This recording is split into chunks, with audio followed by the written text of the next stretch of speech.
back to Paizo Starfinder Society Foundry Module Showcase, where we're running through 606 Tomorrow's Seekers. Just so you know what we've got here, we've done Pathfinder and Starfinder Society scenarios, the same premium treatment on Foundry VTT that we've given to our Pathfinder Adventure Paths. Each of these modules will be a one-time purchase that will be updated throughout the season with new content as we release it, and will be available in both a streamlined version that provides only the maps and the tokens for those who own the PDFs already, as well as a deluxe version that also includes fully styled journals containing all of the adventure content, which is what we'll be running through today. So keep an eye on the Paizo blogs for any further developments and updates. I'm Jason Keeley, my pronouns are he, him, and I'll be your game master for this session. And I would like to reintroduce you to all of our wonderful players. I'm Dustin Knight, Starfinder developer, he, him pronouns. I am playing Locust 7, also known as Lucky, the Anakin evolutionist. Hey everyone, I'm Jessica Catalan. I'm the Starfinder Society developer here at Paizo. My pronouns are she, her, and I am playing Sprig. Sprig is a little Raxolite mystic who's a totally amazing scientist. I'm Sol St. John. I'm an editor here at Paizo. I'm the lead, the editing lead for OP, for the OP side of things. Pronouns they, them, and I am playing Zarket, the lock-in and envoy. And I am Jenny Jarzabski, senior editor. Now I can't say anything either. Senior developer of Starfinder. And I am going to be, my pronouns are she, her, or Zizum, and I am going to be playing Kire, who is the shining star of Starfinder Society, aka a Karasha Lashunta Solarian with a lunar weapon who is a magical girl. 100% magical. It's been a delight so far. These Starfinder Society agents have been contacted by the current first Seeker, Ehu Hadif, who is asking them to sort of interview and get to know the 4 candidates for his replacement as first Seeker.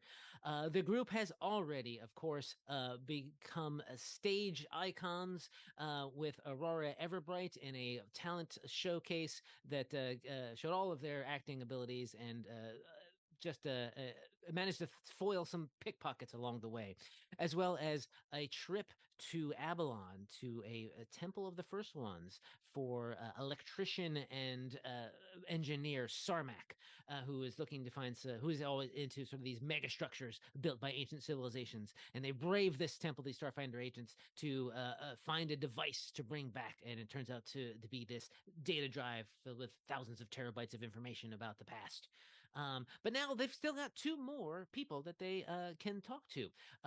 That is going to be Dr. Heldon Savale and Nikiti Lampados. And it's going to be up to them to see who they talk to next. So let's dive right back into the action here. And who is it? So who is it going to be? Sprig. I like down. Nikiti's outfit, And but stairs. I'm up for whoever we talk to. Nikiti it is. Sounds good. All right. Sure. She runs Nikiti is Sprig runs off towards the Communion Vaults, which is a repository for mystical research tools and a sort of workplace for diviners, seers, precogs, and all the rest. Here on Lorespire Complex, it's a hexagonal structure on the campus that's protected by these magical rooms and honeycombed with oddly angled halls and isolated chambers. You find Nikiti in a scrying room that's actually a lot more pillows than it is floor. The smell of incense sort of wafts from the depths of this candlelit room. Folds of fabric billow along the walls, while there are a few wooden shelves on the walls cradling all manner of esoterica. Seated cross-legged in the center of the room is a tall Sarcesian, her white eyes staring into a pitch-black scrying mirror. Her lips move faintly as she whispers words, too quiet to discern. Let's take a quick look at her so you can get an idea of what she looks like. The Sarcesians are tall individuals from the diaspora, and she is currently, as you step in, her head kind of whips up in a startled motion, and she's, "The missing is found, and it hungers. Star lost, star consumed, born anew. Weep for the harbinger, weep for the lost. The bugs still have their due." And then her vision kind of clears, and she smiles. "Oh, sorry about all that. I was communing, you understand. I'm I am Nictopolis, but my friends call me Nikiti. And we're friends, or we will be, so you should too. T, I'd be delighted to read your leaves, after all, if you like. And Brig she's nods. gesturing for you to sit down. I on the would cushion. like, and she tries to scurry over top of the pillows all over the floor, but it's kind of like she's clambering really awkwardly, and then she just kind of throws herself on one like it's a bed. Fair enough. There's a small like hot plate in the corner of this chamber, and Nikiti sort of has an electric kettle, and she pours you all these cups of steaming hot tea. And for prop use, I'm going to use my own steaming cup hot tea. Brig I takes sense her cup of tea, which I assume is like It's as probably- large as her body. yeah, it's true. It's just normal size cup, so it's probably too big for I Sprague. kind I'm of gonna use your like elf hand. lean my pedals over it so we get some steam. It's gonna get some hydration in there. Yeah. Nikiti says, I sense that you would be visiting me today, Starfinders. The comets spoke of it, and also the first Seeker sent me a comm message. I know you've come to learn about me, as I am one of the 4 who may yet lead you. Your questions are important, and I shall take the time to speak with you. However, there is an important task. Our mutual friend, Jules Akama, recently came into possession of several magic items of unique interest to me. While all 3 will make fine additions to the Society's collection, I sense that one is related to an interest of mine, a region of space known as Karsmurg's Absurdity. It's a strange place, which one can neither reach nor travel within using the drift unless you possess special maps. So, if you would, I'd like you to procure these items for me, all 3 if you can, but the dragon is most important. Now, this may seem like a simple task, but... And she kind of looks off to the side. The vibrations are troubling today. I fear danger. Take care. And she's, basically staring at you now in a very Sprig-like manner. I stare right Lucky back will and drink my tea. Lucky will offer her a cookie he stole from Sarmak. Oh yeah, I give her a flower. I forgot. Oh, right. Thank you. She prints a flower on her fancy lapel, and she takes a bite of the cookie. So- feel free to ask me any so- questions. So we need to figure out how to get to Karsmog's Absurdity. A map? No. I just have some items in a pawn shop in the down low here on Absalom Station. Jules Akama, he's a gray market fence and an information broker who's been a worthwhile contact to the Starfinder Society on more than one occasion, and he's holding 3 items for me at the moment. And you said one of them was a dragon? What are the other 2? 3 they are, and 3 they shall remain. And she shakes her head. Yes. 1, the Jasper Dragon. 2, the Dancing Sword. And 3, the Fairy's Wand. Return them to me, and unlock the absurdity. Yes. These 3 combined will help me piece together a map to this place. I mean, that's what was imparted to me, along with a vision of the pawn shop. I know a little more than that at present. The Jasper Dragon is, I'm certain, of great importance. The greatest importance. Sounds totally logical. And I nod. I keep drinking my tea till it's gone. Excellent. Wow. I can see that you are attuned to the mystical as well. I'm Sprig. super mystical. Excellent. Interesting. Well, should I become first Seeker, my mandate is to investigate magical occurrences and anomalies like Karsmurg's Absurdity, untangling the mysteries presented by some of the magical objects and ancient relics stored within the Lorespire complex and Society's other holdings. I mean, it sounds fun, right? I nod vigorously. I could write a whole concept album about it. I think we should check it out for sure. Those relics sound cool. Oh, they'll be most interesting, I'm certain, once I can get my hands on them. Do we need to worry about them? Do they do anything bad? My divinations are only showing me so much. I suspect the gods have a fear of spoilers. But as Starfinders, we must be prepared for anything, yes? I'm certain, I sense danger, so just be prepared. Brig Let's goes, You say that they're your things, but Jules Akama has them, and you only saw them in a vision. Are they your things, or are we getting these things? You're acquiring them for me. They're not yet mine. Oh, so you don't have a ticket or a cred stick? Well, not as such. But I'm This is a certain negotiation. that you'll be able to negotiate your way through this, yes. Frick says, sounds great. And then she finishes her tea. A cred stick would be nice. I mean, Sarmot gave us a fridge. We could have traded that. There's lots of Indeed, yes. pillows. All right. Do you think he'll take pillows? I don't think so. Here, she does hand you sort of an encrypted cred stick for you to trade if need be. Good. I hide it in my flowers. Very good. How many things can you put in there? You're going to run out of room. You're quite a small creature.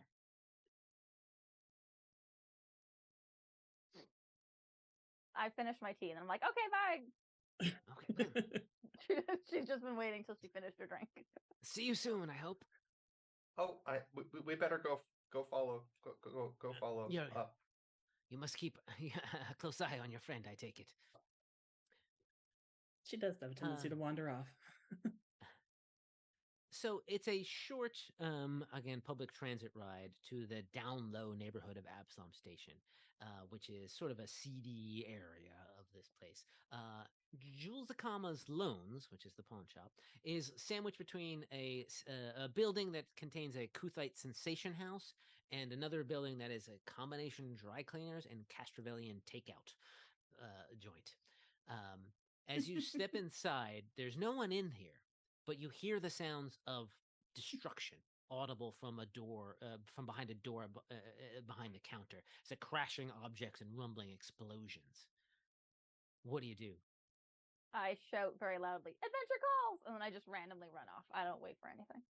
Okay. Straight into the noise. The door is slightly ajar, and as you enter, I'll take you to the map. It's a set of double doors that connect to a warehouse, and there's a cacophony of sound and light within here. Ripples of energy emanating from a pile of boxes kind of in the center. There is an unconscious figure of a Vesk near the center of the room, and among other things, on top of these boxes, there is a statue of a dragon, like a figurine of a dragon, not very big, made out of jasper. You can see Jules Akama. He is. Let's show everyone what he looks like. He is a Vesk in a sleeveless tee and probably with some sort of soft drink. Wink. Glorious. But right now he is unconscious and he looks pretty bad off. There is kind of a haze around these boxes, sort of surrounds this statue that you can see through, but it looks kind of dangerous. Behind all of that, just barely behind all of it, is a floating sword that's just kind of cutting through the air, whoosh, whoosh, whoosh, and giving off a little bit of, every time it does so, there's a little bit of like a musical crescendo. Closer to all of that, sort of in the corner, there is a wand on the ground, and it's pointed towards the boxes. And every so often, a burst of magical energy comes out of the wand, just essentially spraying glitter everywhere. We're going to do this. We're going to do this. We're going to do this in sort of initiative order because timing is going to be important. So we're going to add everyone, hopefully, to the, there we go, to the initiative tracker, and I would like everyone to roll initiative, please. I have an exceptional roll. Oh boy, I rolled a 1. No, well, fair enough. All right, so.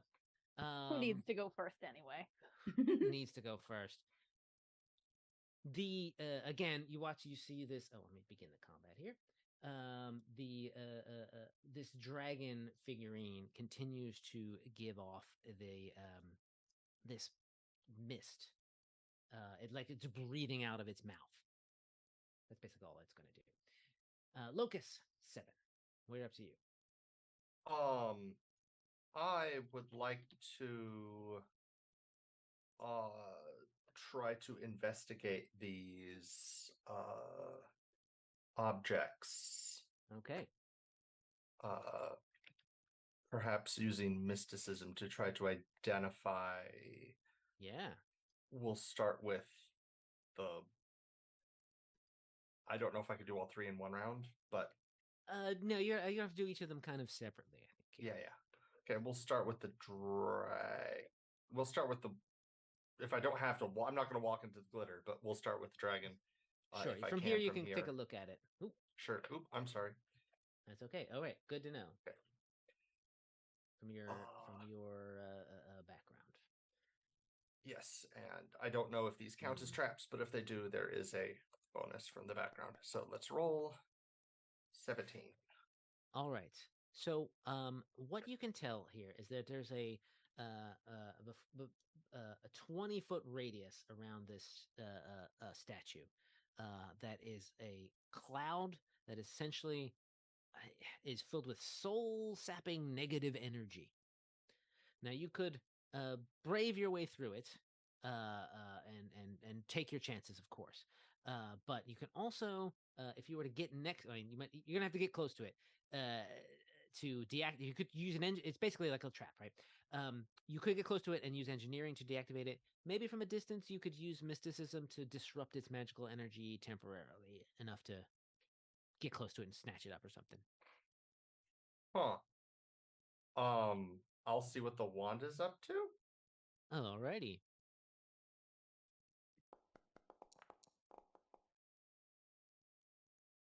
It is also clearly magical of some kind.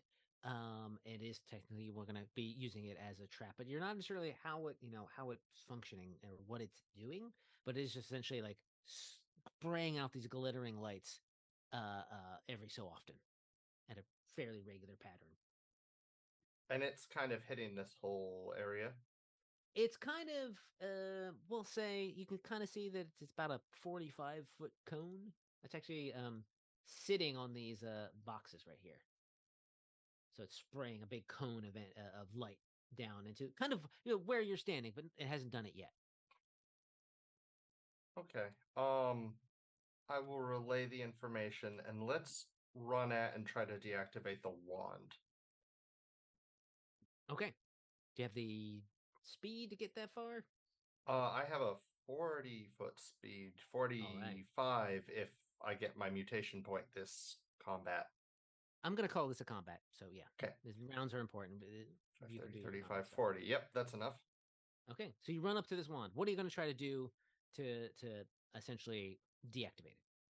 I will attempt to deactivate it with mysticism. I will attempt to draw the magical power into myself and turn it off. Okay. Give me a roll.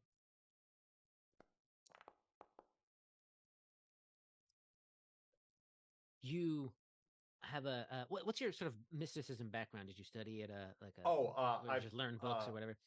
Yes, Locus 7 was one of several Hanukkah that were modified to try to enhance the effects of several rituals being done before the Starfinder Society shut that down. So he has magic coursing through him. He could bend magic, absorb magic. He's I see. You've got the Magitech path of evolution, right? Yeah. Yes. So you basically you run through a series of standard command words for magical items that may or may not turn. Just on the hopes that it will work with this wand. And as a matter of fact, it does. So this is sort of like boop, and the stops. There's sort of like a little bit of sprinkles that come out, and it just sort of like turning off a hose, basically, right? The little drips come out, and that's about it. I clap for you. Well done. Hooray. All right, Zarkets. Okay. This may be a long shot, but I know that sometimes magical items have kind of a will of their own. Would sense motive be of any use here? I'll say yes. Okay. So we figured out most. I think.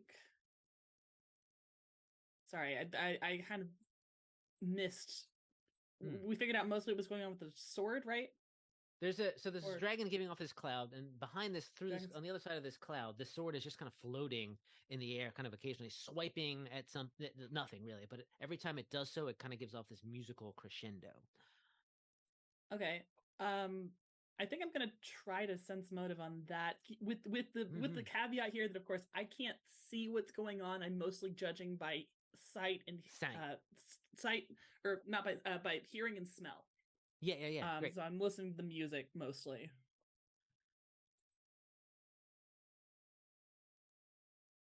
Let's see that roll.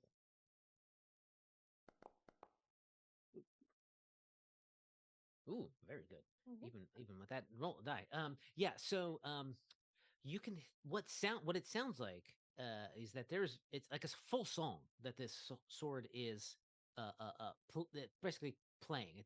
It's a singing and dancing sword essentially, right? And it is from some just the sound of the movements of the air, it feels like it's doing a choreographed routine. And you think that if someone were to kind of help it finish the song, it would basically be deactivated. Well, I'm definitely passing that on to Kira. It's like, Miss Kira, that sounds like that would be your expertise. Got it. And in the meantime, I will move here. How far does the cloud expand around the boxes? It's like the edge of it is right there, so that's inside the cloud. Okay, so I could even just add that on. Why don't just add that on there? I will move here. Can I see the vest? Or well, can I can't see. I can sense. Does my blind sense apply for 30 feet to pick up the Vesk? Yes. Okay. Then I'm going to try to take my grav gun, my graviton gun that doesn't do any damage, and target him with it to try to pull him 10 feet closer to the edge of the. Ooh, good idea. You can you get a little closer. You can definitely he's breathing still, but his breaths are very shallow. Okay, so I will take aim. That wasn't what I meant to do. Sorry. Oh yeah, he's on the ground, unconscious. Very easy to pinpoint and hit. So it just pulls him 10 feet. Yep, just pulls him 10 feet closer. Whoop. He's almost to the edge of the cloud. Basically, okay. He's right at the edge of the thing. At this point, if someone wanted to grab him, they wouldn't have to get into the cloud themselves, right? Actually, that was only 10 feet of movement. I can probably go 10 feet closer and just grab him. Oh, sure, yeah. You can stand at the edge of the cloud and pull him here. Well, you'll have to take another action to do that because you did it. You moved over and did a shot. So I'm at the edge of the cloud for next turn. Next round. Yeah. Yep. Cool. All right. The sword slices and dices at no one. The wand is deactivated. Sprig. Sprig. Sprig is torn. Sprig is also a doctor. He is in a death cloud, but she really likes things. Sprig. Sprig is going to make a check to see if she knows how she could try to make the dragon stop. Would you like mysticism or engineering or something else? You can give me a mysticism or perception check. Oh. Let's go. I thought I could tempt you with that. Mysticism. I'm pretty good at both of them. She does like looking at things. So we're gonna go with perception. 26. Okay, terrific. Again, it is clearly like an artifact that has been activated in some way and has been making this damaging, spewing out this damaging cloud. If you were to get close to it, you could deactivate it. We could use it almost like a trap. So you could use engineering, or you could use mysticism to sort of tamp the energy down for someone to get close enough to it, right? What I'm saying, you do know from that, like, this is like, you can sort of guesstimate this is not the main thing that it does. It's just this cloud. It did something. It most likely did something else because, this guy's completely unconscious. It knocked him out first before it spew this cloud on him. He's not just completely drained from the smoke. You'd have to be standing there for a long time to like, oh, I wonder what the smoke is. Starting to hurt me a little bit. I wonder if I should stand here some more. Yeah. So something probably happened to knock him out first. Okay, so Sprig thinks this is pretty dangerous then. So she's going to go up to the edge of the cloud. Okay. And did you say that to use her mysticism, she has to shrink the area of the cloud? Does she have to be up next to it to do that as well? No, I think you just need to be you can be at the edge of the cloud distance, right? And she's going to go to the edge of the cloud, and she's going to use mysticism to try to shrink its radius so that we can get Jules to come out of there faster. Yeah. Give me a mysticism check. 29. Super good. How does that look? Are you chanting to your deity, or are you? I wave my little elf fan around, and I sway back and forth, and I shoot pollen everywhere. And you're not quite sure how that works, but it does. It certainly worked.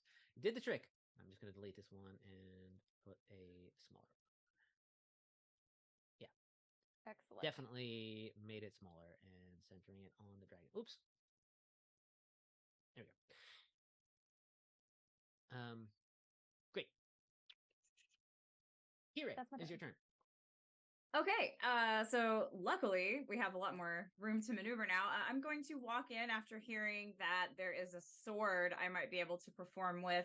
Do I need to get closer to it to be able to try to finish its song, or can I do this from here? You kind of need to get a little closer to kind of be maybe even part of the choreography, right? So it understands that you're the one that's doing the dancing. Gotta be the dance partner.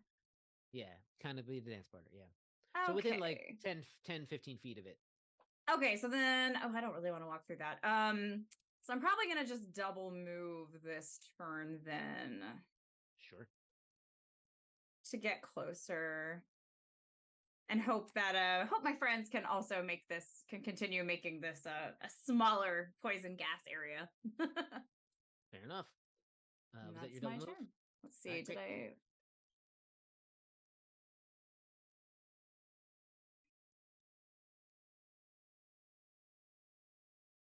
Yeah, that's how far I can go. I'm done. Okay. Juzukama doesn't have to worry about the cloud of energy because it was shrunk, but he is still quite unconscious. He's not yet bleeding. He's not bleeding out, so he's not dying, but he's definitely out. So he's stable? So he's stable at this point, yeah. All right. Whoosh. Locus 7. The dragon breathes again, but it's a smaller cloud, right? All right. Let's go down here and try to bend some of this magic cloud away. Sure. Using my mysticism, absorbing some of that energy into my body so it doesn't hurt anyone.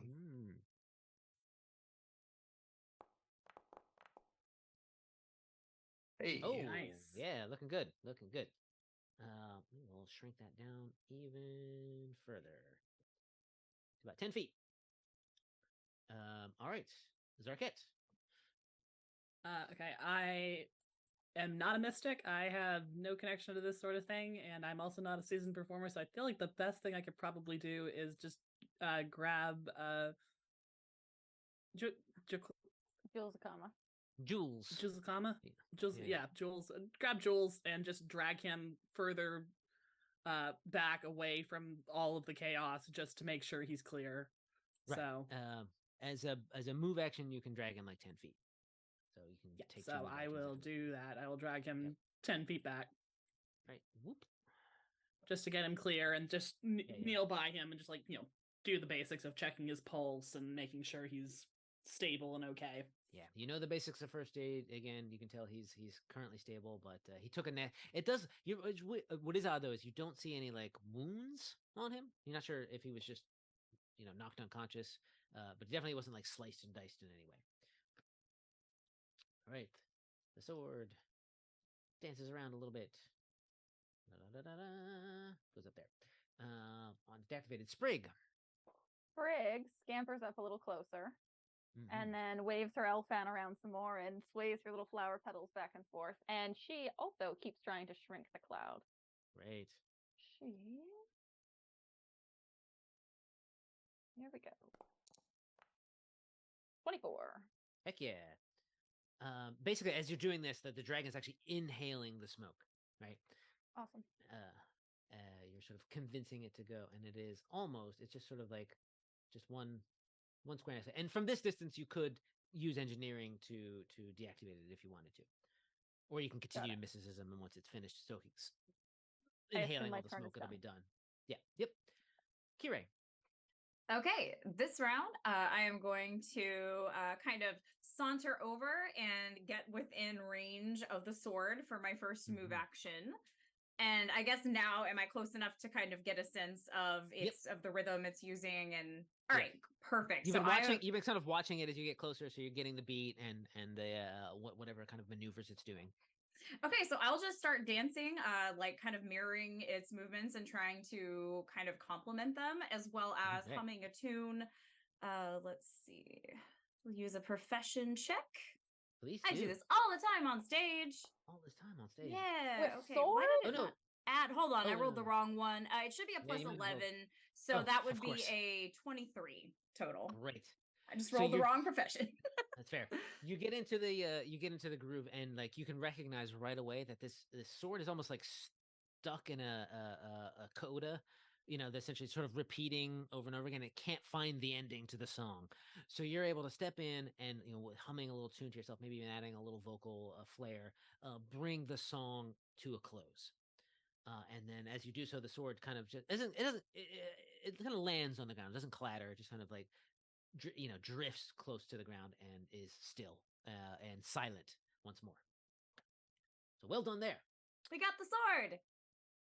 He's the thing. All right.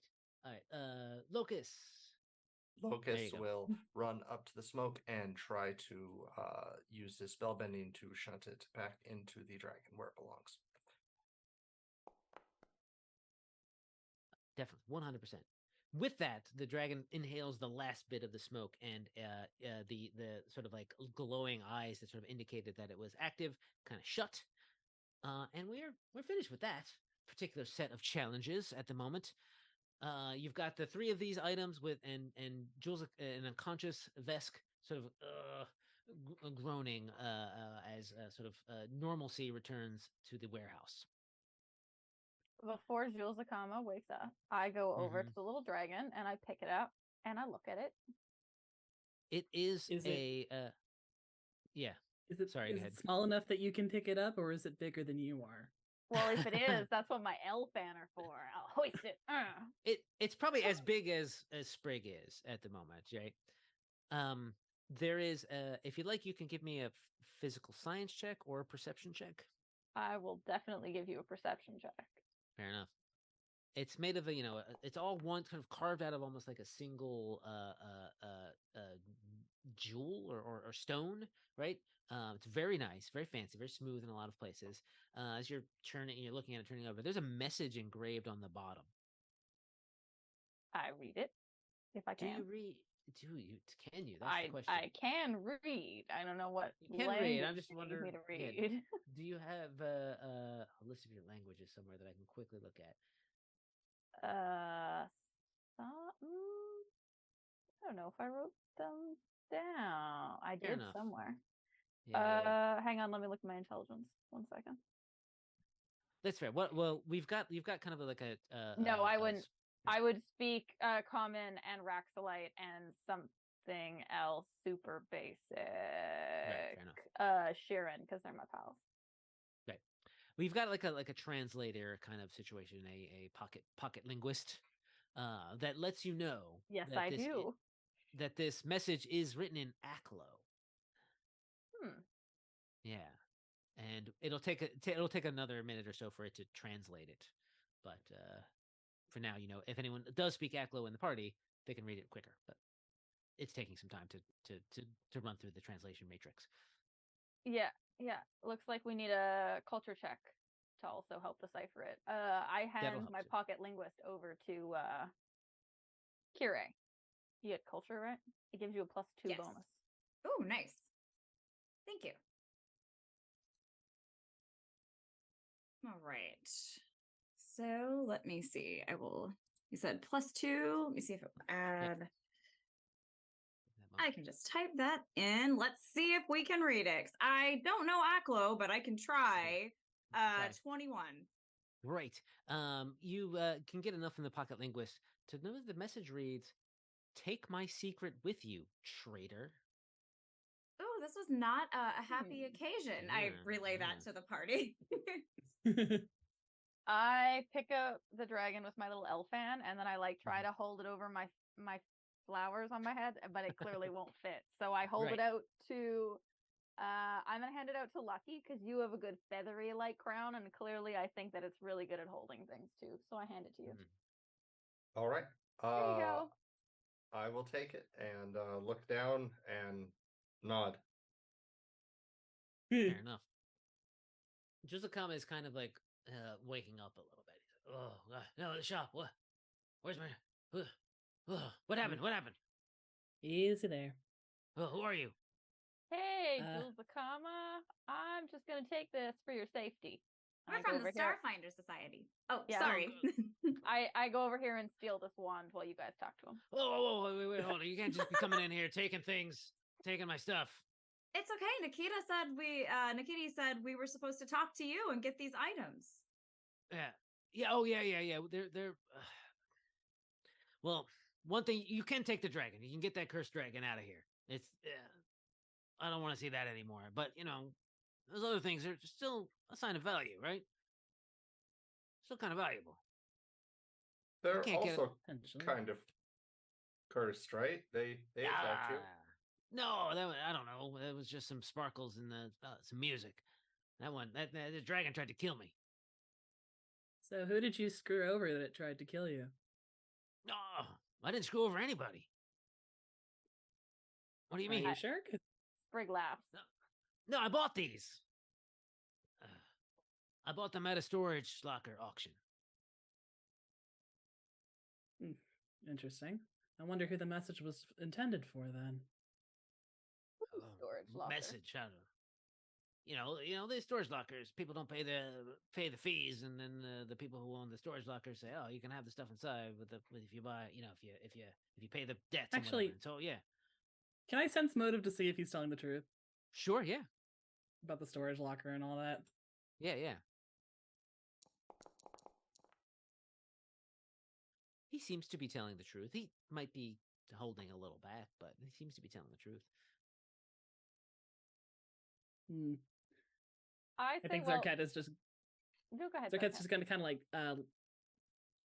look at him for a moment, just for a long second, and then go, well then, as we said, we were sent here to negotiate for all three of these items. Oh, okay. What do you got? I paid good money to buy these things, so. Only the bestest thing ever, and I give him from my backpack a flower. I wander over and I give him a flower. Only one though. No, I don't give him more than one.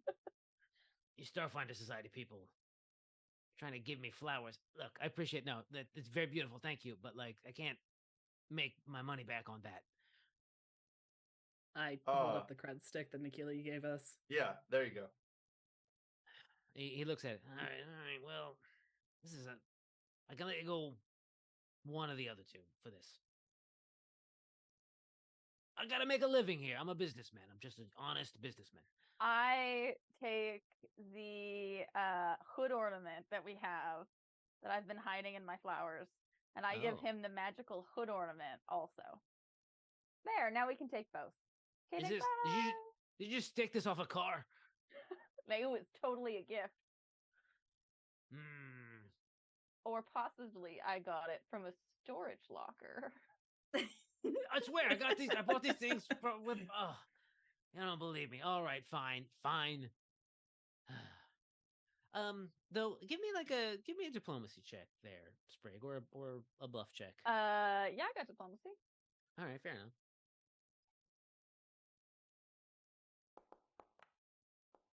Fair enough. 18. He looks over the hood ornament. All right. Fine. You can take the wand, you can take the sword, and please take the dragon. Excellent. Probably. I love dangerous stuff. And I hug the little wand. You're gonna love these things. All right, fine. Now, I need to close for a bit and take a bit of a nap because I am wiped. Understandable. Ugh. What Oh, actually got a dragon. what actually happened to you? I was just setting the dragon down on my stuff, and it, like, I don't know, blasted me with something. And the next thing I know, I got you looking over my head. We came in and found you unconscious in a cloud of not good magic. Ugh. That explains why I feel this way. Ugh. Ugh.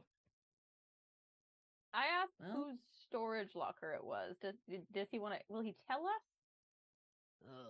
Well, I mean, okay. I mean, it was like, you know about the prophecies of Calistrate. You heard of this? I nod, but I Yeah. haven't. These guys, they want to do, and they like to accumulate stuff and money, and they want to take the stuff and the money to the afterlife. Well, whatever. Sounds reasonable. This guy died. He apparently didn't take anything with him because it was all in his locker. That's all. This stuff happens, you know?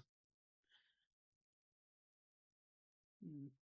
Was this person a Calistrate, or was that just a complete non sequitur? No, he was a prophet of Calistrate. Okay. He was a Thank you. calistocrat. He was one of those guys who wants to take the stuff with him, and he just died, and he didn't take the stuff with him. Okay. basically, I thought right? maybe you were like, the Calistrates, they want to take stuff with them. This Yeah, guy right, did it. right. You, You should be more know how people careful just with, die. Yeah, they do, and you should really be more careful next time you get something from auction like that. It could be very dangerous. Oh, clearly, yeah. I'll definitely be more careful next time. I'm gonna make sure to have to vet all this stuff beforehand. Ugh. Well, Anyway, I wander up to him and I give him my card and I say, I love looking at dangerous things. Well, okay. Well, if He your can call me rates next are time. reasonable, I'll give you a call. By the way, I do appreciate you saving my life. From what you're telling me, what happened here. Don't get me wrong. I'm very appreciative. You're No, welcome. And you're lucky Nikili happened to send us at just the right moment. Oh yeah, Well- yeah, indeed. I think I was. Yeah.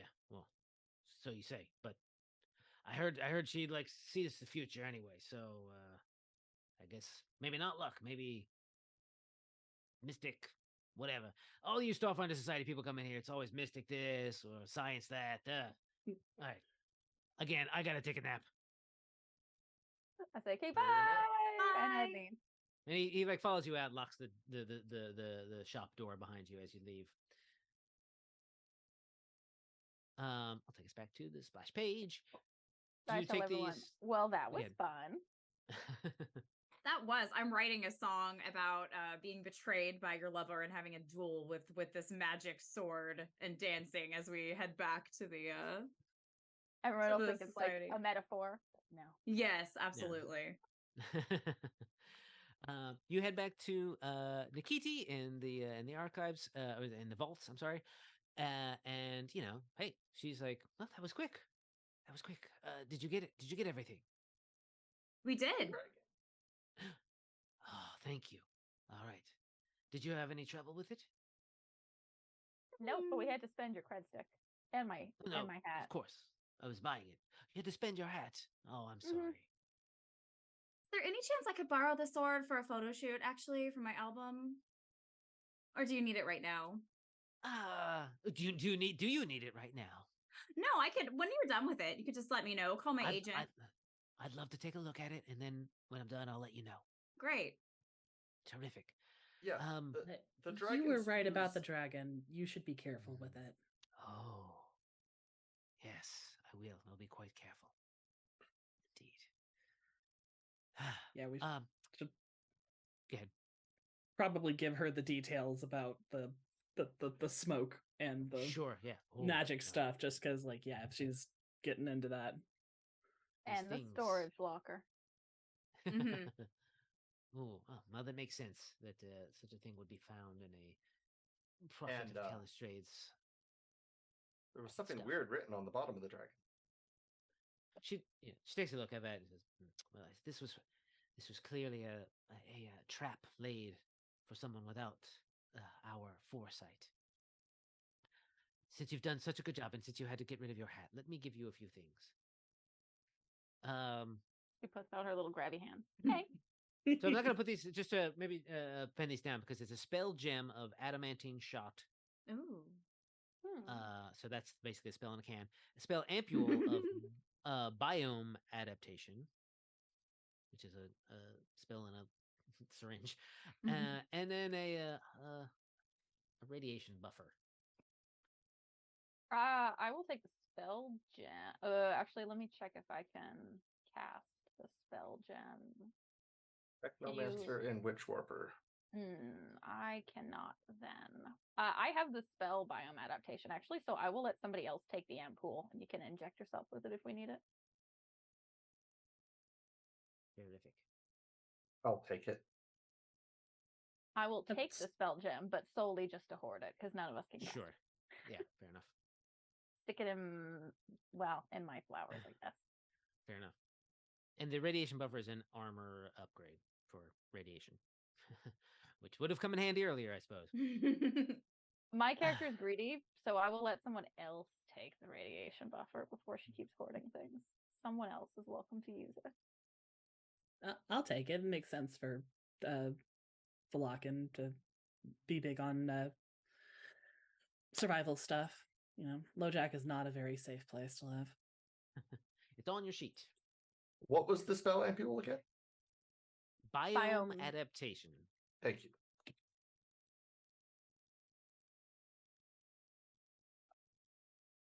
Before you leave the meditation chamber, Nikiti says, "Wait, one more thing." And she grabs a Sprig's teacup that she was drinking out of, and looks at the leaves, and she says, "The maestro of the universe is ready to play. The infant quickens. Anyway, I thought you should know. Thank you once again for all your help. And again, maybe I could have your vote." Sprig bursts out laughing. She's like, "I like you." Thank you. I appreciate all you've done.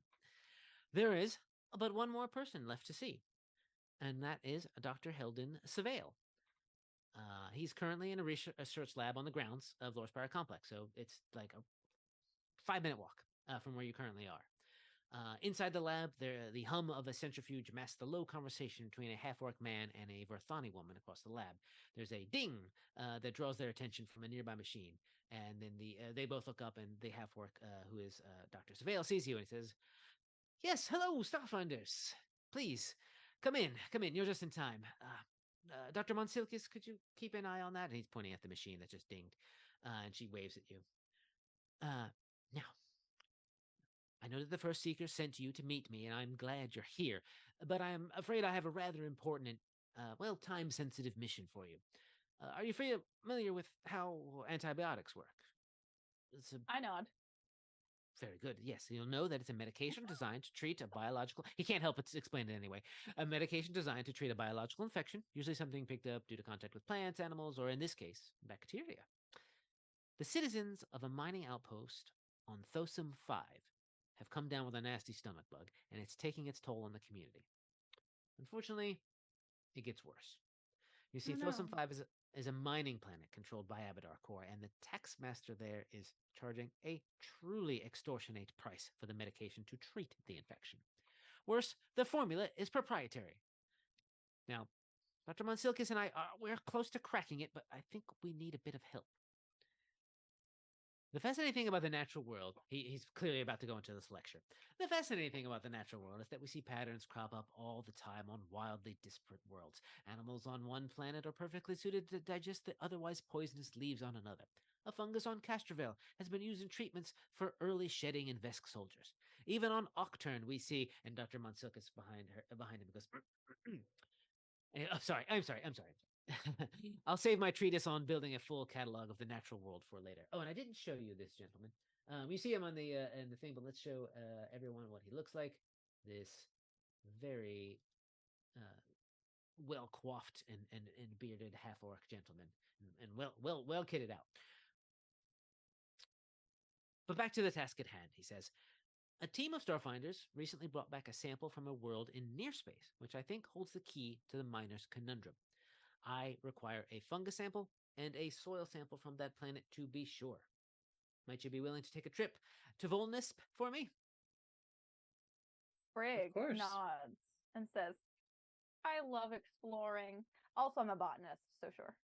You're a botanist. Yes, excellent. Well, then you will be quite interested in some of these samples that we have here. And he actually leads you over to what they're working on, and quickly kind of shows you what they've got. They're basically sort of very close to cracking this antibiotic proprietary formula. Awesome. She is we- actually a botanist with her scholar theme. That's her specialty. Terrific. Yeah, yeah. You can see She's that they're not lying this time. Fair enough. Hey, yes, we can artificially recreate some of what we need based on the information we have, but as you would know, we need a full genetic profile to ensure we have the proper formulation. And most planets don't keep that information on hand, let alone a sparsely inhabited world like Volnisp. Thus, that's why we need the samples. And if I have my mandate, a catalog of the natural world will come in quite handy for situations such as this. Sprig says, what is your mandate? Yes. It's launch a grand scientific expedition across the galaxy, all to document and obtain genetic samples from the myriad flora and fauna that we encounter, and keep that catalog here for the Starfinder Society. But of course, use that information to create medication of all manner of ailments and offer it to the citizens of the Pact Worlds free of charge. I think it's important that everyone be as healthy and hale as they can be. Including the animals of the Pact Worlds, the birds of the Pact Worlds? Of course, the birds of the Pact Worlds. Yes, medication for all manner of animals still does cost money these days. We would probably prioritize a bit more of the citizens, to be perfectly honest.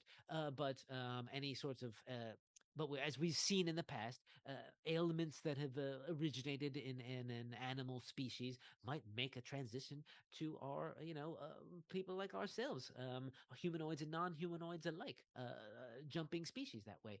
So it would be behoove all of us, in addition to the incredible research value, of course, but it would behoove the entire galaxy to have these medicines available free of charge. Noble cause. Sprig like to think so. says, great, adventure calls. And then she goes to run away, except then she goes, oh, we need a starship. Yes, indeed. I have a one can't that walk will be there. ready for you. No, of course. It is in just outside of Vescaria, basically. You'll, of course, should have some rations because it'll be a bit of a long trip. And he goes and he goes and grabs from a cabinet a sort of rations that are basically sort of dried and spiced mealworms in vacuum sealed packages. Yum. I said, These mealworms. thanks. These proteins are better for you and for the natural world. Let's see if we can bake those into some cupcakes or something, but I don't tell him that. Fair enough. He gives to you as well, just in case you need anything. Some the 2 cans of what is known as hazmat synth sleeves.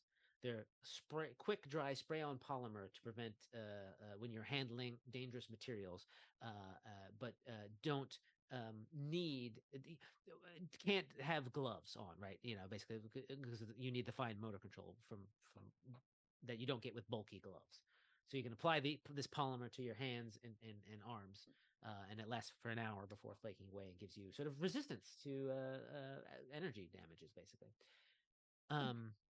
So 2 cans of that, and you can still see your manicure, exactly. And he offers you this this roll of tape. Essentially, it looks like bright reflective tape. And it's called Waymarker ribbon, and it's like got an all-weather adhesive on the other side, so you can mark a trail, so you don't get lost on it. And just just for my records to reconfirm, he needs us to get a soil sample and a plant sample. A fungus sample, to be specific. Fungus Yes. sample. Okay. Yes. Yeah, we asked for details if he has them on where we're looking and what we're looking for, kind of thing. Well, once you get to Volnisp, you'll have to scan the planet to find the best place for the samples to be taken. And he gives you some idea of what you're looking for specifically, but he doesn't know where exactly on the planet. But I think, as a botanist like yourself should be able to spot the best place for these sorts of things. Say, we got this. I don't know how much singing we'll have to do, I tell Kire, but we got this. Does anyone want to be holding these extra items? I assume the waymarker ribbon is it like in a coil, like a roll of tape? Yes, it's a roll of tape. Yeah. I wear it like a belt. Okay, fair enough. Bam. Anyone want to? Oh, we'll have these. I feel like the cans won't fit in my hair. So that's fair. Yeah. I'll take the cans. I feel like it makes sense to hold on to that since I have to take off my gloves anyway. Usually. You could probably ride the toucan though. I mean, toucans are pretty big, right?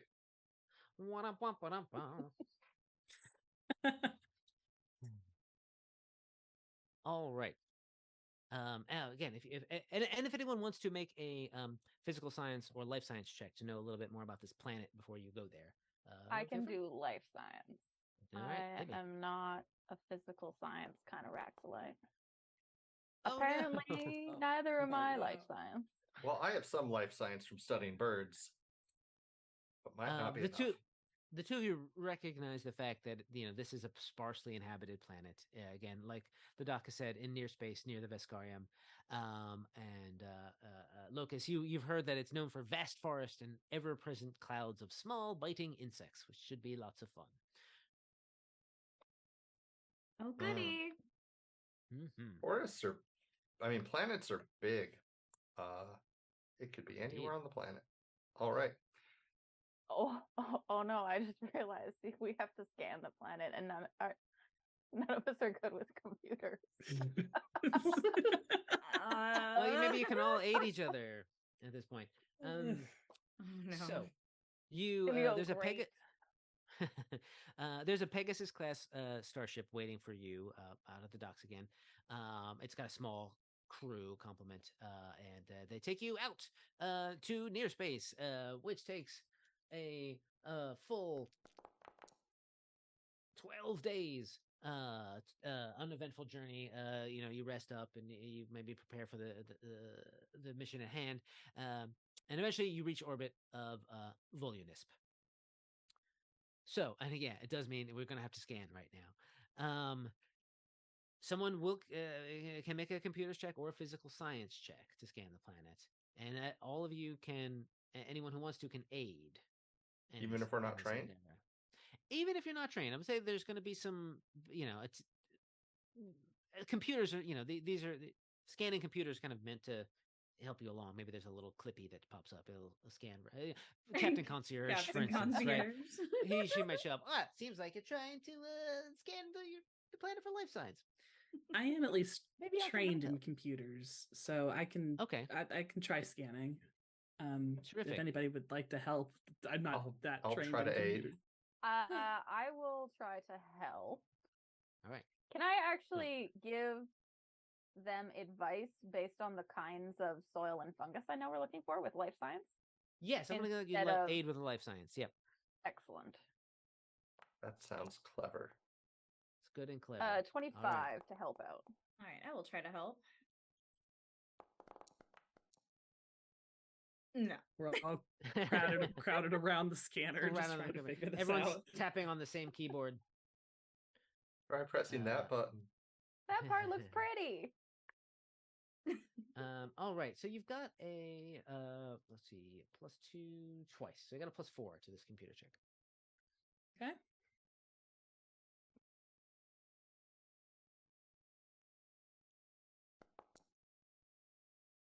Look at that. Nice. Moments later, you're able to find what is probably an optimal site to secure samples, and the starship sort of lends you a shuttle to take down to the planet's surface. And you land again, vast forest that you're in of colorful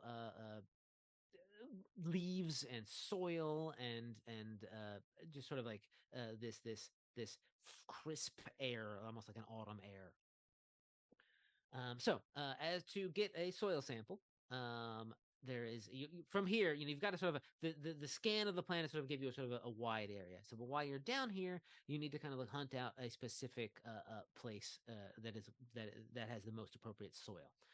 That is going to be a physical science check or a survival check.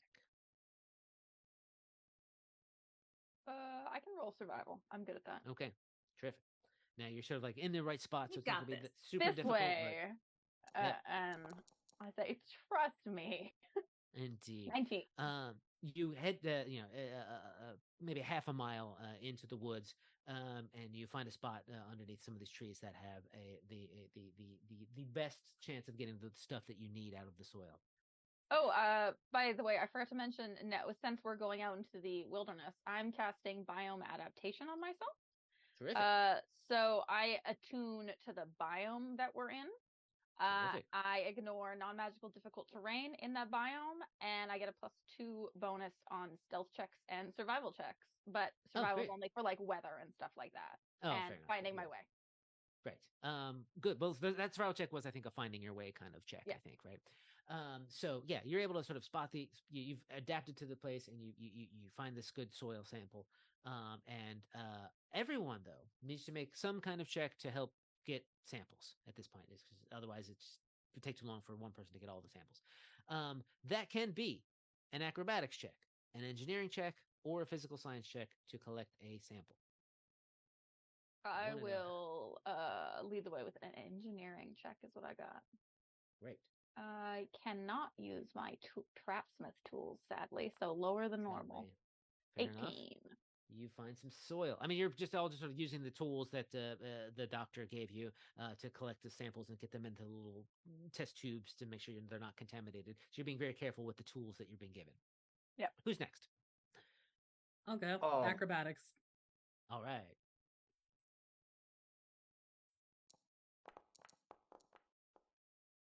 Great. There is some, I guess, movement you need to do. Not certain how acrobatics is going to do, but maybe there's like you be really gentle so you don't contaminate the sample. Thank you, Jessica.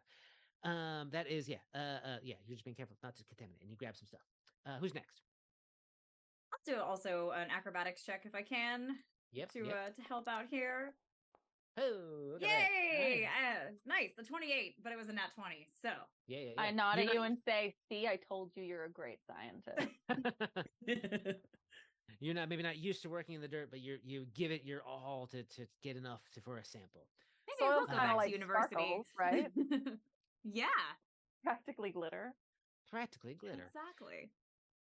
And Dustin, what do you got? Yes, I will use the spell ampule of biometric adaptation as well. And then I think acrobatics is the only, I don't have ranks in any of these, so I will just attempt the acrobatics untrained with my armor check penalty. Oh, Lord. Oh, but you rolled an 18. That's good. So you guys get 4 samples. You get 4 samples, and you think they're pretty good samples. The next thing, basically with Sprig pointing us all where we need to go, and the rest of us just kind of scatter. Yes. Yeah. That way. Yeah. You know, from what Dr. Surveil has sort of told you in the briefing, that this fungus that you need grows on certain types of trees. So at this point, I will also need a life science or survival check to find a good grove of trees to get the I got it. The right fungus. I'm great with fungus. Great with fungus. Fungus is your best. Oh my god. 31. Nice. Indeed, right.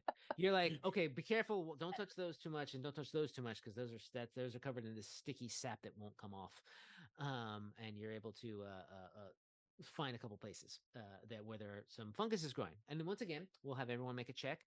This can be acrobatics, sleight of hand, or life science to collect a fungal sample. I am definitely life science. Definitely life science, and 28. killing it. Then I point out more fungus for everybody. Go those ones. Who's next? Excellent. Oh, yeah, I'll attempt to look for some more fungus with life science. Okay, great. Oh no. You're Not those ones. Not those ones. You're grabbing the wrong fungus altogether. Oh, okay. Well, we'll just save these locust. for later for snacks. Fair enough. They're probably boy, what is- edible. Yeah. Nothing bad ever happens from eating strange unidentified fungus. Random alien fungus, it'll be fine. Yeah, it'll be fine. You'll all be fine. All right. This is Who's life next? science or survival Acrobatics or Yeah, acrobatics. I can do that again. Okay, Or then sleight I of hand. will or sleight of happily hand. Okay, fair enough. do another acrobatics check. So 20. Terrific. You maybe this time you get up a tree and are able to poke some of the higher up funguses that fungi that have the more juicy DNA that you need. And so, what have you got? I will also follow with the acrobatics, climbing a Terrific. tree and or rocks. All right. Terrific. So you'll grab a couple samples. You probably got 3 good ones. One sure that you're not 100% sure about. And that takes all told, takes a few hours on this forested planet. And in the time, the sun is moving across the sky. It's getting a little warmer. Those little biting insects, clouds of biting insects come out, but they're more of a nuisance than they are anything else. And it's getting to be a point where you get everything, and you begin making your way back to the ship, to the shuttle landing zone. Has it been over 4 hours? No, it has not been over 4 hours. Okay. You guys have been rolling pretty well, so you are Got it. fully in here. Though I would like you to give me a survival check as you make your way back. Can do. And Is it to orienteer again, or? it's I'm gonna give you that. Yeah. Okay. Then I get Yeah. a bonus. And 26. Definitely one from there. Yeah. You guys are approaching, and if I can, where's Sprig on this map now? You guys moved around. I Oh, there you are, blend. hidden behind the tree. So you feel free to put yourself in. Do you see the start here spots? The start No, here box? we do not. Okay, No. fair enough. Is this we'll say you're heading back towards the ship, which is towards the southern end of this map. So this is the corner of the box where Sprig is. So if anyone wants to arrange yourselves in this sort of looks like to be about 4 tall, about 5 wide box, or just near Sprig, anywhere near Sprig, you can go ahead. This But way. as you're making your way through here, and you've been sort of keeping an eye out as you've been here a couple hours, being a botanist as you are, maybe you're not paying super attention to the non-flora life on this planet, but there are definitely fauna out here, right? And as you get to the point where you're getting closer to the shuttle, there's a couple things that sort of you notice some tracks in the dirt here, kind of in front of you. And the weird thing is that these tracks they're big, kind of like almost like elephant shaped, sort of very round and very much flat tracks for feet. But what they do is they go to these trees that are kind of over to the left and to the side of you, and then just disappear. Fascinating, I say. They go to the trees and disappear. Yeah. I look up in case it's like birds or something. Something you kind of like spot sort of hidden amongst the trees. A couple creatures, which are going to be a little difficult to see on this map because they'll be hiding under. But they're these large, which is surprising because they're up in the trees, almost, I don't know, dinosaur-like creatures, one might say. And let me show you what they look like.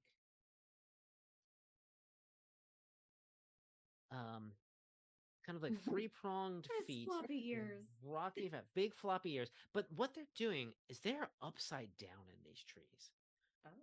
They're big floppy. They're sort of big 3-pronged sort of elephant feet are like grabbing onto the tree branches and holding there. Now, something else has got to be going on because these doesn't look like these branches can support the weight of one of these things. But they look like they're ready to drop down and ambush you. And I why don't say, we- look out! And I point Look at out. them. There's one over here too. I don't know if you can. Okay, there it goes. I'm going to bring us to a combat here, and we can see what happens. It's not necessarily going to be a 100% of a fight, depending on what you all do.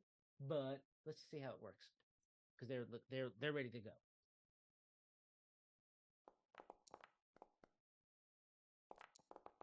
So let's get some initiative.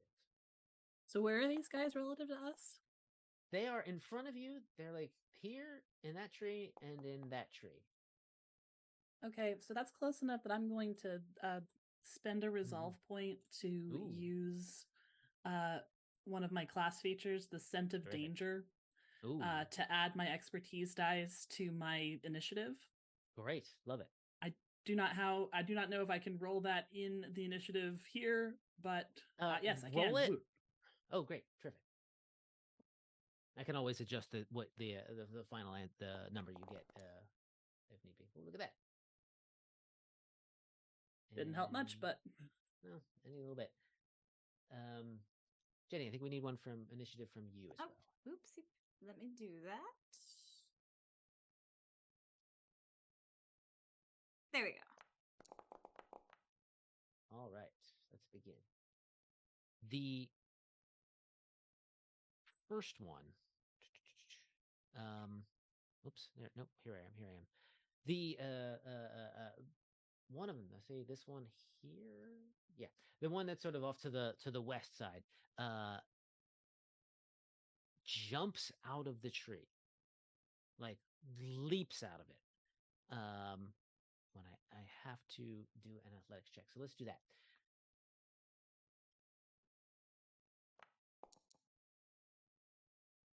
Not bad. It lands kind of right in front of you with a bellow, and it kind of like as it leaps, it twists, and when it lands, there's a wave of essentially the force, almost as if gravity sort of like is like an explosion, like a force wave from an explosion as it lands. Boom, and it let's see, everyone but Locus needs to make a fortitude save. Oh.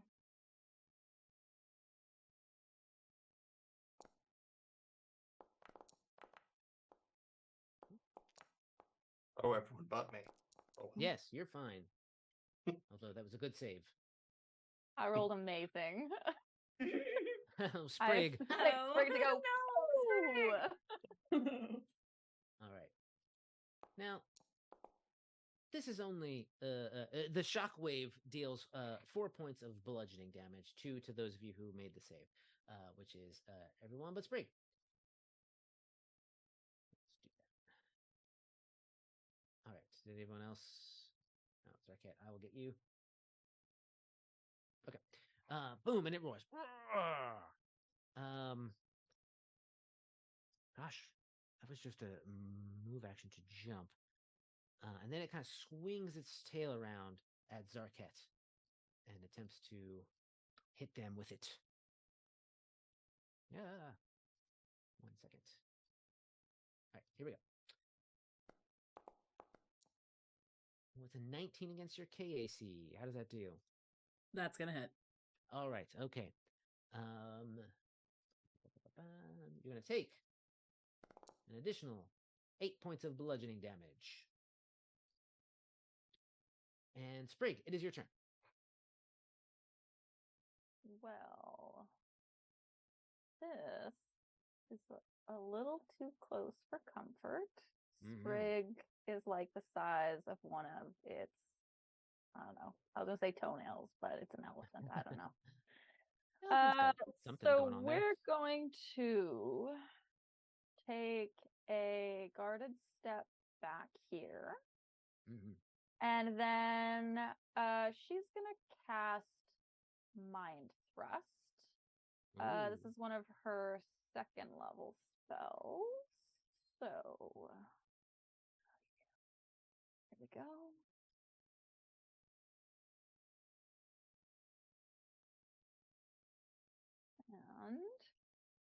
And so we could say will save DC 16. And that the one that's just landed? Yeah, on the one that just landed, sorry. Great. Oh, Lord. Natural sorry, one. I'm trying to tell it to do Did you do damage it for 4d10? the level 4 one, and level Oof. 2 it wants me to do it to level 1. Hang on. Casting it as level 2. It should do 4d10, but it won't let me roll that, so I'm just gonna roll it down here. Yeah, it is rolled down there. Woof. For 20. Yeah. You knock this thing unconscious in Oh. one go. Basically, right? You thrust into its Freak us. mind, and it Sorry. and it just lands on the ground with a thunderous thump. Briggs just like, it just really shouldn't scare people like that. Yeah, it should. All right, Locust 7, you're up. Should we run away? If it'll let us. I mean, the ship is somewhere down south, right? Yeah, it's Oh, it's sort of yeah. if you have to run under the tree that the other one is in to get towards the shuttle. But up to you. I look Yeah, at I my don't little think that'll tiny, my little teeny tiny feet. Oh, that too. All right. So I get a mutation point. I will spend a resolve point to get a second mutation point. There we go. And then, how high up is it in the tree? It's about like 10, 15 feet up. 10, 15 feet up. 5, 10, 15. 5, 10, 15. Oh, right. We have a VTT. We could do measurements Yeah, you can automatically. do measurements. All right. I will spend 30 feet of my movement to go here, which is Okay. 3/4 of my movement, which would still leave me with 1/4 of my movement multiplied by my climb speed of 25 feet would let me climb up like 10 feet. Okay, close enough to reach it. Basically, yes. Yeah.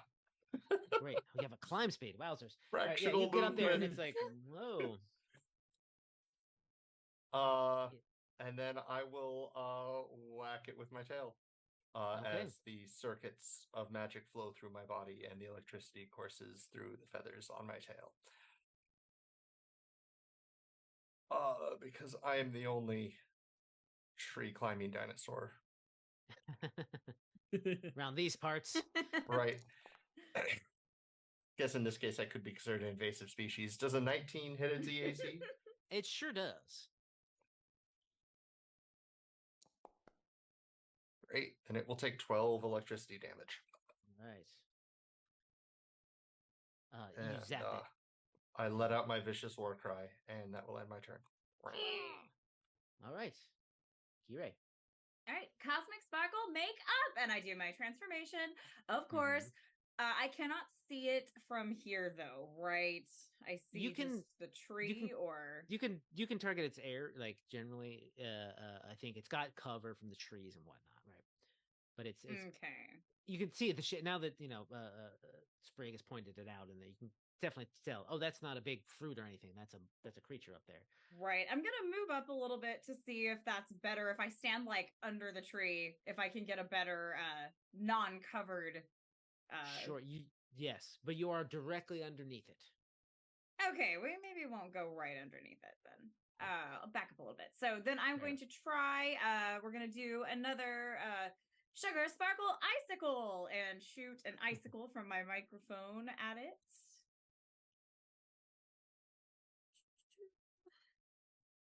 Let's see if this hits. That's a 17 against EAC. Yeah, it does. Yay. All right, cool. Goodness. For one point of damage. Oh no, 1 point of damage. You give it its tiny chill. All right, and that's my turn.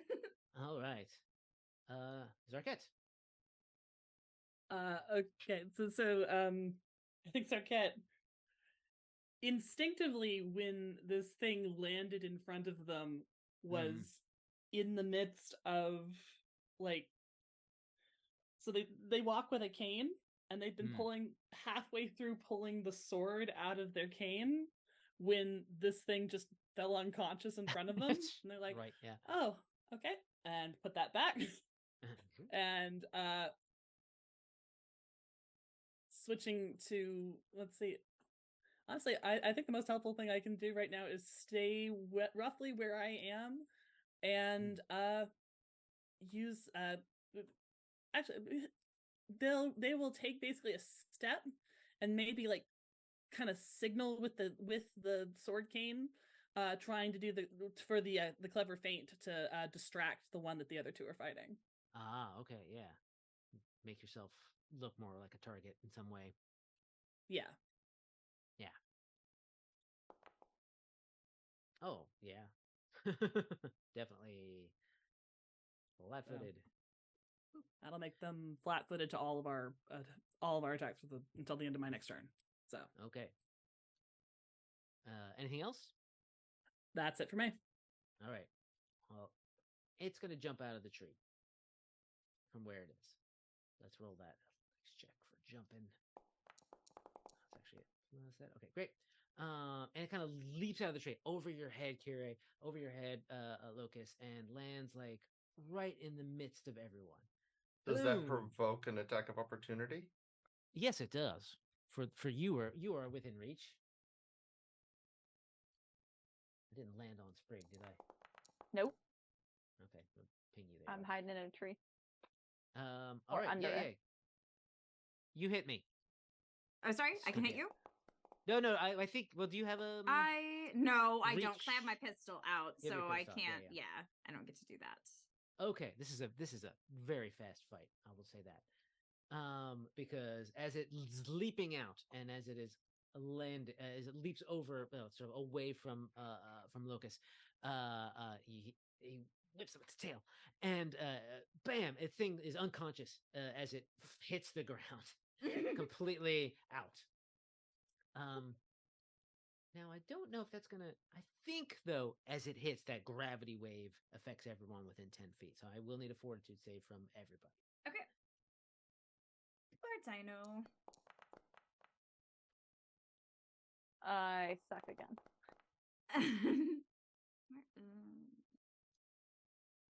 Let's see. Maybe 17.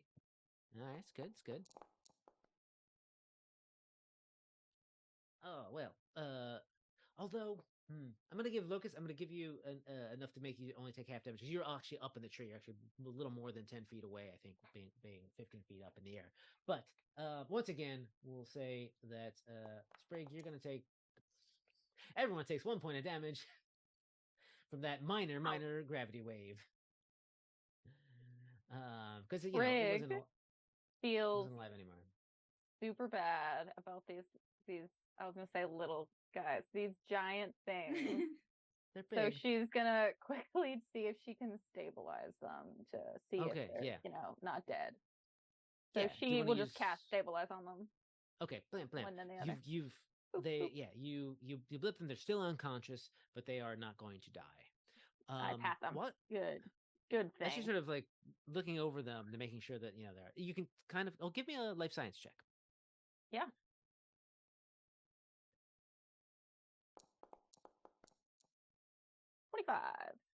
From sort of looking over these two and from some of the other fauna that you've seen on this planet from a distance, you get the impression that actually these are like young creatures. They actually in that role, you've heard of these. They are called Cathooms, and they can sort of manipulate their own personal gravity. Which is how it is, why it was able to sort of climb up that tree, being as large as it was, right? But also you notice that both of them on each of one of their big floppy ears is a triangular tracking tag clipped in. Any markings that would have been on this tag have like faded or worn away, so they're either old or they just took a lot of environmental damage or whatever. They've been out in the weather too much, but they're definitely obviously machine made, right? I didn't know, but does anybody with culture know if we know this place is sparsely populated? Do we know if anyone's openly doing something here that like this makes sense for, or do we think it's weird? Do any of us have culture to check? I have fans everywhere. Maybe I Fans everywhere. know. I a 10. The Not reason on you this don't know much, planet. Kyria, the reason you don't know much about Volnisp is that it's uninhabited, right? So you're like, Right. you'd have no fans here, right? No fans here. Zarket, you're not aware of anyone declaring that they're engaging in any kind of research or colonization efforts on this particular planet. It's a pretty pristine. It's been kind of not necessarily by any laws kept as almost like a nature preserve or that kind of thing, but like by kind of what's the word I'm looking for? Agreement, sort of a unwritten agreement. Most of the Pact Worlds and Vescarium to just leave this planet as is, right? Except for occasional science trips. I'm going to use engineering to unlock without hurting the animal one of these tags, unclip it, Mhm. and Yeah. take it. But I'll leave the Sure. other one because it could be a legit thing. Sure. 15. Yeah, it's you're trained enough in engineering that you can do this quite easily. It's meant to come off, right? You just have to pop the ratchet off or something like that, right? And you grab it, and it's just one of those triangles that kind of looks like I guess it's got a triangle, almost like a sandwich of two triangles because that's where the ear fits in between the two. Yeah. And again, you're kind of looking over it. There's no real clear indication of who made this or where it came from. It's pretty sort of stock standard, you think, right? Like it could have been bought from any sort of civilized area, right? Any place that would make these, manufactured them. So no indication of like Abadar Corp, because we know Abadar Corp was involved with the sickness stuff. Right, but that is on a different planet. That's on a and different mining planet. Yeah. But Okay. for the most, and Avatar Corp does kind of have a triangular logo. Most likely, actually, to say like these might be mass manufactured by Avatar Corp, but they're not necessarily. They could be used by them, but it's also like sold in a blister pack of 7, right? And to anyone who would pay the money for it, right? And any scientific research facility could get them. All right. Well, I pocket it for later. Maybe someone can figure out what it's affiliated with later. Terrific. Yeah. Or computers. I wave it at Zarket. I look at the tag like, I make like computer clicky clack gestures, except that she has no idea. Probably No? not, but No, okay. Dr. Savale take would it. probably be interested. I just take it. Good idea. Fair enough. You're able to make your way back to the shuttle without any further incident. Get back on board the Pegasus class ship, and then head back towards Absalom Station, which takes only another 3 days. So again, those of you who took a little bit of damage can easily sort of rest up and then spend another day getting your resolve back. Not much going on there. And then you head back to the Lore Spire complex, and Dr. Savale says, you're back. You have the samples. Sure Yes. do. Perfect. And he takes the 2 cases. Pulled them all out. Yeah. And he opens them up and goes, these look excellent. Thank you. Clip, clip, closes them and hands them over to Dr. Monsilkis. And he says, terrific. He gives you some serum of healing in thanks. But since we're nearing the end of the scenario, that's not going to come into play much. But he says, anything else? Did you have any trouble while you were there? There were some big weird birds that attacked us, and they had some chips on them. We didn't kill them, fortunately. Well, I mean, it might have been nice for the 3-day trip back here, but we had plenty of food. Don't worry. And we don't know who put those tags on there. Was it you? I give him a tag. He looks it over and he says, I don't. Ooh, this could be. No markings could belong to any one of a dozen organizations. I will look into this further because that is troubling. I'm not aware of anyone doing this sort of thing on Volnisp at the moment. So if this is a research engagement, I don't know who's doing it and for what purpose. But it didn't look like it was harming them in any way, did it? No. Just tracking their movement, most likely. So, good. I'm glad no one is causing harm to that lovely place. Well, again, I thank you very much for these samples. I think this is going to help the miners out a great deal once we crack this code. And so, again, I appreciate your work and the time you took out to head out to near space and back. And when the time comes, perhaps can count on your vote for Seeker, and we can further the boundaries of science once more. Sounds great. Oh, right. So you have met everybody. Yeah. And basically at this point, once you've done that, Ehu Hadif would like to see you again, right? So you head back up to his office, and he says, Starfinders, well, come in, sit down. Well, what did you think? Are the candidates worthy of your vote, or have their mandates caught any of your interest? Do their interests align with your own? Tell me more about each of them. I say they sure were interesting. There's a lot of hard Yes, right? choices. Yes. Yeah. Certainly hard to pick from. Sent us on some exciting adventures. Good. Yeah, it's an interesting batch of candidates for sure. Oh yeah, then again, we're all unique in our own ways. He says, gesturing at the dinosaur and the plant person and the wolf person. Still, I think the society will be in good hands with my retirement. Sprig nods. Sprig agrees. She thinks they're all very exciting. She'd be happy doing all kinds of wacky stuff for any of them. Oh, good. I mean, I don't want to ask you who you're voting for, but hopefully you've got maybe at this point more of an informed choice to make, and you can mull it over the next few days and cast your vote when the time comes. But of course, you don't need to tell me who you're voting for. He gets up and he's looking at one of the framed photos, and he picks it up kind of wistfully, and he looks at it, and then he hangs it back up and he says, I will miss this job. It's difficult at times indeed, but it's the hardest mission I've ever undertaken. But the past few years haven't been easy for us. I realize that as long as I leave the Starfinder Society better than I found it, I've done my job. Well, I'm grateful for your support, Starfinders, and I wish you well. Please think carefully about your vote and give it the gravity it deserves. Of course, there's a new day coming. Best to be prepared to greet it. Unless you have anything else from me, until we meet again, my friends.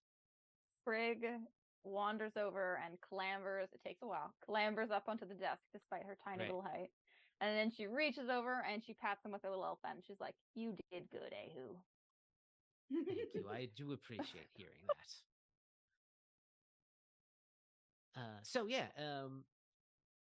Anything else? Or do you go back to your separate ways, back to your lives? Sprig shouts adventure calls and then just bolts out. Adventure calls, man. Before maybe before Sprig leaves, I'll make sure everybody has tickets to my next concert if they want it, and if they don't, they can always turn that in for another concert they'd prefer to attend. But I have been on stage with Strawberry Machine Cake, so just so you know. If you like them better, maybe you can see that. Maybe in a future adventure. Were you performing, or did you just run on stage and get asked? I was totally performing because when I ran on stage, I had time to do a pose before the body could extract me out of there. Oh no! Where I remember you from. It's photobombing poor Strawberry Machine Cake at their show. That's funny. So what's everyone doing after the mission? How do you unwind after one of these Starfinder Society missions? What else do you do? And if you care to say, which of the candidates is your favorite? So Sprig thanks Kire for the tickets. She's definitely going to go watch. And she gives everybody another flower and goodbye. She says until next time. And then she randomly looks for the busiest hallway she can, finds a potted plant and just sits in it, and then just creepily starts watching as people walk by, because she just really likes to observe things. Sure. Yeah, exactly. Yeah. And I think Sprig would be most excited. Sprig would probably be most excited with Nikiti because she likes doing exciting, reckless things with stuff. She's interested in exploring magical objects, though she would be very good at doing the natural catalog of the world. But she would vote for Nikiti, I think. Fair enough. Fair enough. Anyone else? Yeah, Lucky would probably go back home, say hi to all of his pet birds, and then write down how awesome it was to have defeated the Jinsels, defeated the first ones, saved a giant bird, and all that. And raided the fridge. And raided a fridge. Right. Yes. Oh, and discovered Karzog's absurdity. How to get there. Totally. Totally. All, did. Hold on. It's great. It's gonna be easy now. Yeah, he would vote for Dr. Heldon Savale. Cataloging the Science. nature and all Yeah. that. It's great. Plus, Great, the great, best food. fantastic. Fair enough. Yeah, the dried mealworms. I love it. Sol or Jenny? I think Zarkat would. Well, first of all, Zarkat would basically trade the tickets and for the tickets and flowers, and hand out basically cards with their contact information at the embassy. If anybody needs diplomatic help at some point, they're available. Sprig will and call you then- incessantly for nothing important ever. Or you'll find her just creepily outside your window or something like. Oh no. A little And flower. honestly- Okay, bye. And honestly, she's they find her charming, so that they kind of like that. But they probably return to their apartment in Absalom Station and go over whatever messages were left for them while they were gone, and then unwind, boringly with a book or something like that. Fair enough. In terms of who I think they'd probably vote for Sarmek. I think probably made the strongest impression on them. They're most intrigued by the uncovering of ancient societies and cultures and preserving that sort of thing. So they'd be interested in his mandate, and he seemed like a hard worker. Terrific. And Jenny? So after that, Aurora, we've been gone for at least a week with all this travel. So she's had time to basically write like half of her next album at this point. Oh, so nice. she gets back to her studio. She records. It's a concept album, very like space opera. It's basically like she concocts this story about a love triangle between like these dueling space lovers who end up actually all getting together and defeating their enemies with the power of friendship and love. And as for who she'd vote for, honestly, I think it's pretty obvious, but I think she'd vote for Aurora just because. That there's just too many media opportunities that she cannot pass up, like too much crossover, and she really agrees that Starfinder Society needs to be in the spotlight and more glamorous even than it is now, which is pretty glamorous. So I love it. We got four different votes going on there. That's pretty awesome. Great. Well, thank you all so much for playing with me, and thank you to the viewers out there for coming along on this wild ride. So once again, we've been sort of showcasing the Foundry VTT. Oh gosh, when I don't have something to read, I stutter. The Deluxe Edition of the all the Pathfinder and Society modules for the Foundry VTT. So go for it again. Keep on the Paizo blog to check out for more details about when when these are available. So I think they're available soon, or if not already soon. So starting actually, I think it was the end of August. I think they're available now for the first couple bits of the first couple scenarios for both the new seasons. So go please check that out. I hope you had a great time listening and watching, and I hope everyone had a good time playing. I am Jason Keeley. I am a senior developer on the Pathfinder Rules and Lore team.